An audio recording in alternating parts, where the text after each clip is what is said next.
नमस्कार मैं मुजित आपलोके चाबले आरम्भ करिছে Assamese online help YouTube channel. বন্ধুসকল পলকতে চাওক আজি সন্ধিয়াৰ 7টা গুৰুত্বপূৰ্ণ খবৰ। বন্ধুসকল প্ৰথম খবৰটি হৈছে গুৱাহাটী মেডিকেল কলেজ হস্পিটেলত 12জন কোভিড আক্ৰান্তৰ আকস্মিক মৃত্যু। নিশা 1:30 বজাত স্বাস্থ্যমন্ত্ৰী কেশৱ মহন্তৰ সাডেন ভিজিট। গুৱাহাটী চিকিৎসা মহাবিদ্যালয়ত নিশা স্বাস্থ্যমন্ত্ৰী কেশৱ মহন্তৰ সাডেন ভিজিট। জিএমচিএইচত নিশা নাথাকে এজনৰ জ্যেষ্ঠ চিকিৎসক। জ্যেষ্ঠ চিকিৎসকক নাপাই ক্ষুব্ধ হৈ পৰে স্বাস্থ্যমন্ত্ৰী কেশৱ মহন্ত। কিছুদিন আগত মুখ্যমন্ত্ৰী ডক্টৰ হিমন্ত বিশ্ব শৰ্মা জিএমচিএইচত নিশা জ্যেষ্ঠ চিকিৎসক থকাটো বাঞ্ছনীয় বুলি ঘোষণা কৰিছিল। কিন্তু এই নিৰ্দেশনাৰ পাছতো নিশা নাছিল এজনৰ জ্যেষ্ঠ চিকিৎসক। উল্লেখযোগ্য যে সোমবাৰে জিএমচিএইচত 12জন কোভিড আক্ৰান্তৰ মৃত্যু হয়। এই ঘটনাৰ পাছতে চিকিৎসালয়খনত স্বাস্থ্যমন্ত্ৰীৰ সাডেন ভিজিট।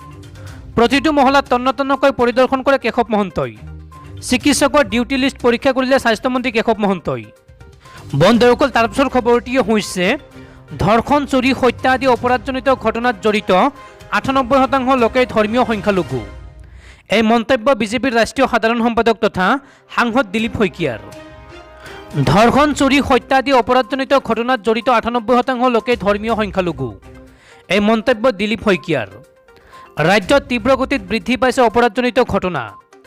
বিগত কেইটামান দিনত বহুকেইটা ধৰ্ষণৰ ঘটনা পোহৰলৈ আহিছে। ইয়াৰ মাজতে সাংসদ দিলীপ শইকীয়াই এক বিস্ফোৰক মন্তব্য কৰে। সাংসদগৰাকীয়ে কয় যে ৰাজ্যত জনসংখ্যা নিয়ন্ত্ৰণ কৰাটো অত্যন্ত গুৰুত্বপূৰ্ণ। নহ'লে হয়তো আমি থলুৱা লোকসকলে দ্বিতীয় শ্ৰেণীৰ নাগৰিক হিচাপে বাস কৰিব লাগিব। লগতে কয় যে AIUDFৰ কথা নচলে। অসমৰ স্বাৰ্থৰ হৈ কাম কৰাত আমি বদ্ধপৰিকৰ। আমি AIUDFক আহ্বান জনাওঁ যে তেওঁলোকে যাতে এইটো ধৰ্মীয় দৃষ্টিকোণত নাচায়। তাৰ পিছত সাংসদগৰাকীয়ে কয় যে জনসংখ্যা বৃদ্ধি এক বোজা হিচাপে পৰিগণিত হৈছে। ই অসমীয়া খিলঞ্জীয়াৰ অস্তিত্ব বিপদাপন্ন কৰাৰ দিশত অগ্ৰসৰ হৈছে। গতিকে অসমৰ ৰাইজে বিচৰা ধৰণে আমি আগবাঢ়িম। শইকীয়াই কয় যে যুৱ প্ৰজন্মক ধ্বংস কৰা ড্ৰাগছ আদি বিষয়বোৰত বিজেপি চৰকাৰে শক্তিশালী ৰূপত অভিযান চলাইছে। আৰু দেখা যায় যে ৰাজ্যত হৈ থকা ধৰ্ষণ চুৰি ডকাইতি আদি অসামাজিক অৰাষ্ট্ৰীয় কামবোৰত জড়িত 98% লোকেই সংখ্যালঘু সম্প্ৰদায়ৰ। সাংসদ দিলীপ শইকীয়াই মৌলবী মৌলানা মুছলমান সম্প্ৰদায়ৰ লোকসকলক আহ্বান জনায় যে তেওঁলোকে এক জনসজাগতা কাৰ্যসূচী আৰম্ভ কৰক, নহ'লে তেওঁলোকক মানুহে ঘৃণা কৰা আৰম্ভ কৰিব। বন্ধুসকল তাৰপিছত 3 নম্বৰ খবৰটো জনাৰ আগতে আপোনালৈ এটা সৰু ৰিকুৱেষ্ট, যদি এতিয়ালৈকে এইটো ভিডিঅ'ত লাইক কৰা নাই তেন্তে প্লিজ এটা লাইক কৰি দিয়ক। আৰু এনেকুৱা ধৰণৰ নতুন নতুন ভিডিঅ' পাবলৈ চেনেলটো ছাবস্ক্ৰাইব কৰি কাষত থকা বেল আইকনটো প্ৰেছ কৰি ৰাখক। বন্ধুসকল তাৰপিছৰ খবৰটিয়ে হৈছে পুনৰ খোল খালে ৰাজ্য কঁপাই যোৱা APSC কেলেংকাৰীৰ ফাইল। পুনৰ কেইবাজনৰ বিষয়াক জেৰাৰ বাবে তলব কৰিলে তদন্তকাৰী আয়োগে। পুনৰ চৰ্চালৈ আহিছে ৰাজ্য কঁপাই যোৱা অসম লোকসেৱা আয়োগৰ অনিয়মৰ প্ৰসংগ। অসম লোকসেৱা আয়োগৰ চাকৰি কেলেংকাৰীৰ আন এক নতুন অধ্যায় মুকলি হোৱাৰ পথত। এইবাৰৰ প্ৰতিবেদনত সাক্ষাৎকাৰত নবহাকৈয়ে প্ৰাৰ্থীক নম্বৰ দি উত্তীৰ্ণ কৰোৱা, উত্তৰ বহীতকৈ টেবুলেশ্যন ছিটত অধিক নম্বৰ প্ৰদান কৰা আদি বিসংগতিবোৰ ধৰা পৰাৰ কথা পোহৰলৈ আহে। এইবাৰ আৰক্ষীয়ে টেবুলেশ্যন ছিট, মাৰ্কশ্বিট, স্ক্ৰুটিনি ছিটত চহী কৰা লোকসকলক তদন্তৰ আওতালৈ আনিব। ইতিমধ্যে জেৰাৰ বাবে কেইবাজনৰ প্ৰাৰ্থীক তলব অসম লোকসেৱা আয়োগৰ তদন্ত আয়োগৰ। তলব কৰা ৰাজপত্ৰিত বিষয়াসকলৰ ভিতৰত ঐশ্বৰ্য জীৱন বৰুৱা, হেমেন দাস, ভাস্কৰ ওজা, স্বৰূপ কুমাৰ ভট্টাচাৰ্য, কল্যাণ কুমাৰ দাস, ফাৰুক আহমেদ, নন্দিনী কাকুতি, পুষ্কল গগৈ, দীপ্তি মালী, যুৱৰাজ বৰঠাকুৰ থকা বুলি জানিব পৰা গৈছে। তলব কৰা প্ৰাৰ্থীসকলৰ ভিতৰত এজন প্ৰাক্তন DIGৰ পুত্ৰ আৰু এজন সাংবাদিকৰ 2জন আত্মীয় থকা বুলি জানিব পৰা গৈছে। ইতিমধ্যে আদালতে তেওঁলোকৰ বিৰুদ্ধে তদন্ত কৰিবলৈ আৰক্ষীক অনুমতি প্ৰদান কৰিছে। উল্লেখযোগ্য যে 2013 আৰু 14 এই বৰ্ষ দুটাৰ 3 শতাধিক পৰীক্ষাৰ্থীৰ উত্তৰ বহী পুনৰীক্ষণ কৰা হ'ব। ইয়াৰে 202খন 2013 বৰ্ষৰ আৰু 159খন 2014 বৰ্ষৰ। লক্ষণীয় যে 2013 বৰ্ষত মুঠ 241জন প্ৰাৰ্থী উত্তীৰ্ণ হৈছিল। তাৰে ভিতৰত জালিয়াতি কৰি চাকৰি লোৱাৰ বাবে যোৱাবাৰ 39জনক গ্ৰেপ্তাৰ কৰা হৈছিল। আনহাতে 2014 বৰ্ষত 180জন প্ৰাৰ্থী উত্তীৰ্ণ হৈছিল। তাৰে ভিতৰত জালিয়াতি কৰি চাকৰি লোৱাৰ বাবে 21জনক গ্ৰেপ্তাৰ কৰা হৈছিল। বন্ধুসকল তাৰপিছৰ খবৰটিয়ে হৈছে ভাৰতত ক্ৰমান্বয়ে হ্ৰাস পাই আহিছে কৰোণাত আক্ৰান্ত হোৱা আৰু মৃত্যু হোৱা লোকৰ সংখ্যা।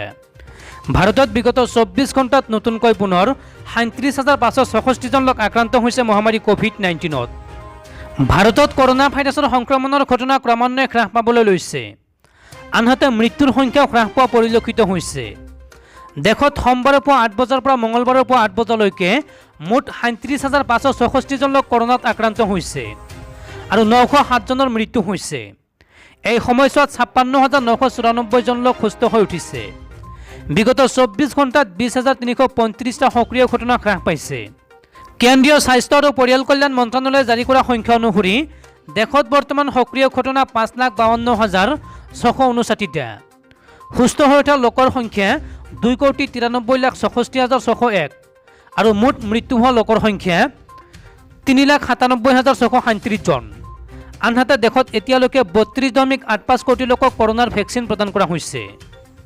বন্ধুসকল, তাৰপিছৰ খবৰটি হৈছে আনুষ্ঠানিকভাৱে ৰাজ্যিক বিজেপিৰ সভাপতিৰ পদ গ্ৰহণ কৰিলে ভৱেশ কলিতাই। সোমবাৰে হেঙেৰাবাৰীত অনুষ্ঠিত হয় বিজেপিৰ কাৰ্যনিৰ্বাহক সভা। মুখ্যমন্ত্ৰীৰ উপস্থিতিত সভাপতিৰ দায়িত্ব গ্ৰহণ কৰে ভৱেশ কলিতাই। উপস্থিত থাকে প্ৰাক্তন সভাপতি ৰঞ্জিত দাস, প্ৰাক্তন মুখ্যমন্ত্ৰী সৰ্বানন্দ সোণোৱাল। ভিডিঅ' কনফাৰেন্সযোগে সংযুক্ত হয় বিজেপিৰ ৰাষ্ট্ৰীয় সভাপতি জে পি নাড্ডা। সভাত উপস্থিত থাকে বিজেপিৰ কেইবাগৰাকীও নেতাকৰ্মী।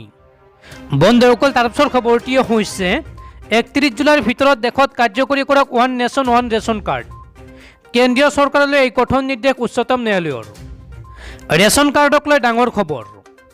31 জুলাইৰ ভিতৰত কাৰ্যকৰী কৰিব লাগিব one nation one ration card.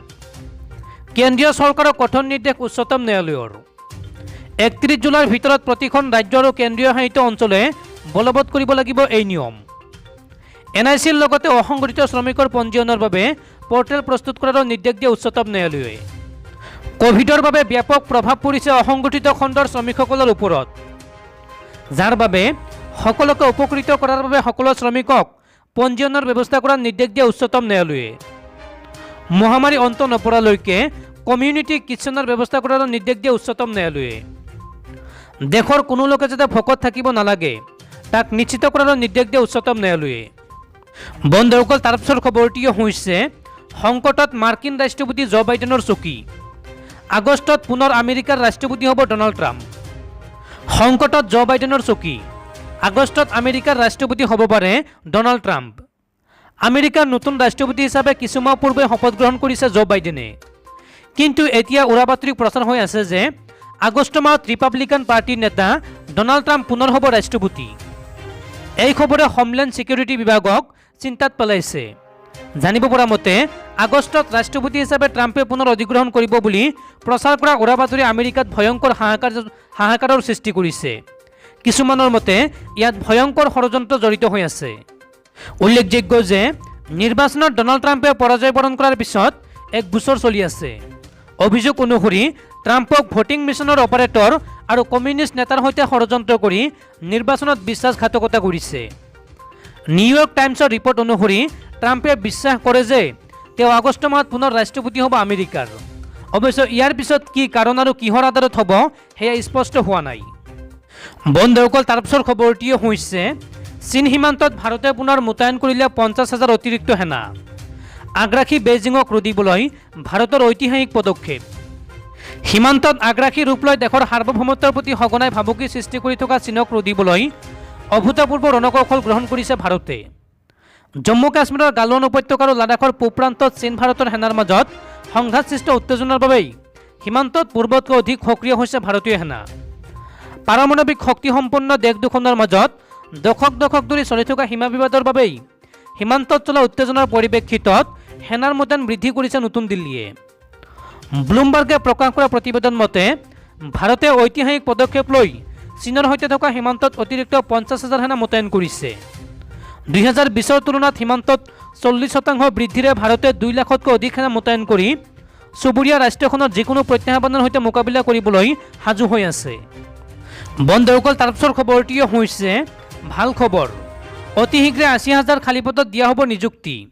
ৰাজ্য চৰকাৰৰ বৃহৎ সিদ্ধান্ত। সোমবাৰে জনতা ভৱনৰ বিত্ত বিভাগৰ সভাকক্ষত বিত্তমন্ত্ৰী অজন্তা নেওগৰ অধ্যক্ষতাত প্ৰশাসনৰ সকলো শীৰ্ষ বিষয়াৰ উপস্থিতিত 1 লাখ নিযুক্তি সম্পৰ্কীয় উচ্চস্তৰীয় সমিতিৰ দ্বিতীয়খন বৈঠক অনুষ্ঠিত হয়। এই উচ্চস্তৰীয় বৈঠকখনত গৃহ বিভাগ, শিক্ষা বিভাগ আৰু স্বাস্থ্য বিভাগত নিযুক্তিৰ ক্ষেত্ৰত অগ্ৰাধিকাৰ প্ৰদান কৰা হ'ব বুলি বিত্তমন্ত্ৰীয়ে জানিবলৈ দিয়ে। নতুন পদ সৃষ্টি আৰু ৰাইজৰ সেৱাৰ বাবে প্ৰয়োজনীয় তৃতীয় আৰু চতুৰ্থ বৰ্গৰ নিযুক্তিত অগ্ৰাধিকাৰ দিয়াৰ পোষকতা কৰে বিত্তমন্ত্ৰী অজন্তা নেওগে। বিভাগসমূহৰ শীৰ্ষ বিষয়াসকলৰ লগতো আলোচনা মৰ্মে জানিব পৰা যায় যে প্ৰায় 80,000 খালী পদত নিযুক্তি প্ৰদান কৰিব পৰা যাব। ইয়াৰ লগতে আৰু বহুতো নতুন পদ বিভিন্ন বিভাগত প্ৰয়োজন সাপেক্ষে সৃষ্টি কৰিব পৰা যাব। এই পূৰণ কৰিবলগীয়া খালী পদৰ হিচাপ আৰু নতুনকৈ সৃষ্টি কৰিবলগীয়া পদসমূহৰ হিচাপ বিভাগসমূহক অহা 4 দিনৰ ভিতৰত বিত্ত বিভাগত জমা দিবলৈ বিত্তমন্ত্ৰী অজন্তা নেওগে নিৰ্দেশ দিয়ে। 1 লাখ পদ পূৰণৰ বাবে বিভাগসমূহে প্ৰতিবেদন বিত্ত বিভাগত দাখিল কৰাৰ পাছত উক্ত বিষয়টো মুখ্যমন্ত্ৰী ডক্টৰ হিমন্ত বিশ্ব শৰ্মাক অৱগত কৰা হ'ব আৰু নিযুক্তি প্ৰক্ৰিয়াৰ বাবে উপযুক্ত সিদ্ধান্ত লোৱা হ'ব বুলি বিত্তমন্ত্ৰী অজন্তা নেওগে সদৰি কৰে। গোটেই বিষয়টো পৰ্যালোচনা কৰি বিত্তমন্ত্ৰীয়ে নিযুক্তি প্ৰক্ৰিয়াৰ প্ৰাৰম্ভিক কাম কাজৰ ক্ষীপ্ৰ ৰূপায়ণৰ বাবে মুখ্য সচিবৰ তত্বাৱধানত এখন কৰ কমিটি গঠন কৰি দিয়ে। বৈঠকত মন্ত্ৰী অজন্তা নেওগে গোটেই নিযুক্তি প্ৰক্ৰিয়াটোত জড়িত সকলোৱে নিষ্ঠা সহকাৰে তথা নিকা আৰু স্বচ্ছভাৱে সম্পন্ন কৰি চৰকাৰৰ সততাৰ পৰিচয় দিব লাগিব বুলিও বিষয়াসকলৰ উদ্দেশ্যে মন্তব্য কৰে।